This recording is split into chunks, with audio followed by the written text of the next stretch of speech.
No tere, väga tore, et sa tulid. Minu nimi on Kaur ja mina töötan Maxima infolektis. Las ma räägin sulle meist veidikene. Tema nimi on Roman. Romani märksõnadeks on põhjalikkus ja kord. Kirill elab tegelikult Peipsi ääres, aga kui ta Tallinnasse Maximasse tööle tuli, sai ta meilt tasuta elamispaiga.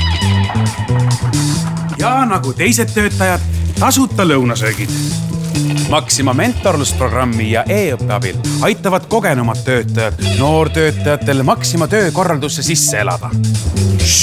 Juhataja peab praegu hommikust koosolekut. Muideks, alles mõne aasta eest alustas ta saali teenindajana. Maximas tõuseb karjäär aina kõrgemale.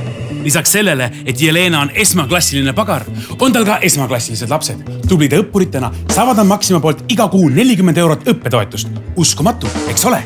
Meie ei liigita inimesi vanuse, pikkuse, rahvuse ega soo pärast.